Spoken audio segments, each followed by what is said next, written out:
One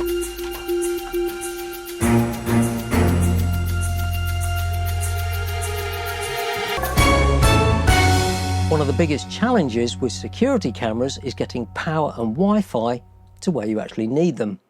And it's all very well protecting your front door, but what about a gate at the end of a long driveway, a workshop, a remote building, construction site, or somewhere that simply doesn't have broadband? And that's where cameras like this come in. This is a dual lens 4G LTE solar power security camera from Kentfaith, better known as K&F Concept. You know, the people that do photography filters, tripods and camera accessories. And they've recently expanded into security cameras under their Kentfaith brand. This is specifically designed for off-grid and remote installations. It's got this 6 megapixel dual lens wide angle overview camera, and underneath a PTZ camera that gives you 355 degrees of pan, 100 degrees of tilt and 4 times zoom. It's also got AI human detection, automatic tracking, colour night vision, an 8-watt solar panel and an internal rechargeable battery. So on paper, it promises to deliver a completely self-contained security solution almost anywhere. And it's 4G LTE, so it doesn't need Wi-Fi or even broadband to work. And that's perfect for farms, cabins, construction sites, sheds on your allotment, RVs, caravans, or anywhere else where running cables simply isn't practical. For this review though, I'm going to do things a little differently. Rather than testing it over 4G, I'll be connecting it to one of my local Wi-Fi networks, which has got no internet access. That keeps everything running locally, which is how I prefer my security systems to operate. And it'll also let me explore what's possible as I start looking at integrating this with Home Assistant. Specifications are one thing, but real-world performance is what really matters. So, over the next week or two, I'm going to test this alongside one of the cameras that's already protecting my home and test its image quality, AI detection, motion tracking, night vision, battery life, and most importantly, whether this solar panel can genuinely keep this charged through a typical British week. So if you're looking for a security camera for somewhere that doesn't have power or broadband, or perhaps an off-grid project like the ones I feature on this channel, by the end of this video, you'll know whether this is worth considering. So let's go and get it installed. Hello, I'm Dave and welcome to Whirly Bloke Tech. Everything you need to mount the camera is included in the box, including the wall plugs, screws and even a little screwdriver. But for this initial test, I'm keeping things nice and simple by mounting it temporarily to the roof of my studio. The camera itself only needs a couple of screws and the separate solar panel is fixed with 4. The connecting cable's 3 meters long, so you've got plenty of flexibility to position the panel where it'll receive the most sunlight. The important thing is to point the solar panel towards the sun as much as possible. And this roof faces south, so it's an ideal location. There's no overhanging nearby trees messing things up. The panel plugs into the underside of the camera using USB-C connector, and I just cable tied the excess cable neatly out of the way before switching the camera on using the power button underneath. I've already downloaded the app, created an account, paired the camera, scanned the QR code and connected it using my local Wi-Fi. So there's not much else left to do. Power on your camera and check that the blue indicator LED is blinking. Enter the camera name and address. Using default name and address can go to the next step. Enter the Wi-Fi password. Please do not connect with the 5G. Use your camera to scan the QR code.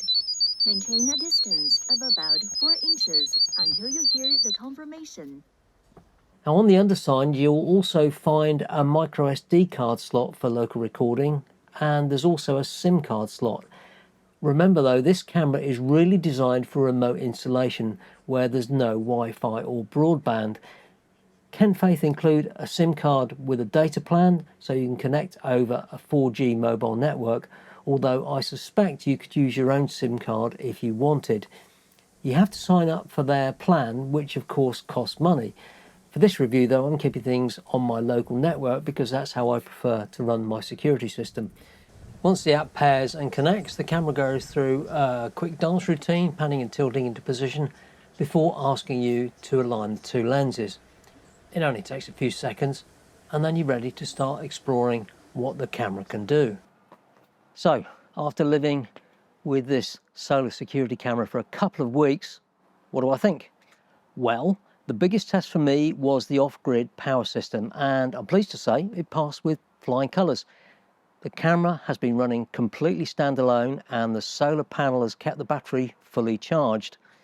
I mean, we've had plenty of sunshine, a couple of light showers, some windy days and some very, very hot weather, and it hasn't missed a beat. Of course, a couple of weeks isn't a long-term durability test, so I'll leave this installed over the next 6 months and report back next spring maybe to see how it copes with a proper British winter. For this review, I've been recording locally to the included SD card, which works perfectly if you don't need cloud recording. If you want to use the camera as it was really intended in a completely remote location, then the 4G LTE version comes with a free month's cloud service to get you started. After that, you'll need a cloud subscription and a mobile data plan. And Kentfaith offer 1, 6 and 12-month options, with the 12-month plan currently costing around £85, something like that. I also tried one of my own SIM cards, but I couldn't get the camera to recognise it, so that's something I'll need to investigate a little bit further. The app does everything you need it to do, although it isn't as polished as some of the other system apps that I've used. Setup was really straightforward, but if you're connecting over Wi-Fi, you'll need a 2.4 GHz network. Most modern routers handle that automatically on a single network name, so for most people it won't be an issue. Of course, if you're deploying the camera in a truly remote location, you'll probably never use Wi-Fi again after you've initially set it up. And the app securely pairs to the camera by scanning a QR code. Now, build quality is clearly aimed at a budget price point. The plastics and the fittings don't feel quite as premium as some of the more expensive cameras that I've reviewed, but equally, it doesn't feel like it's going to fall apart anytime soon. It's done exactly what it's supposed to do. Links to this are in the video description below. The Wi-Fi version costs around £100 and the 4G LTE model is around £120. Personally, I think the extra £20 is money well spent if you genuinely need a camera where there's no power or broadband available. I don't know, maybe a farm, an allotment, workshop, a construction site, a remote gate or an off-grid cabin. It's difficult to think of another solution that offers this level of flexibility at this sort of price. So, would I recommend it? Yes, provided you're buying it for the right reasons. If you want an expensive, fully remote, solar-powered security camera, I think this is excellent value for money and definitely worth considering. I'm going to leave it installed here over the coming months and bring you a long-term update after it's survived that British winter. So if you've got any questions about the camera, drop them in the comments below. And if you found this video useful, please give it a like and subscribe. Thanks so much for watching, and I'll see you next time.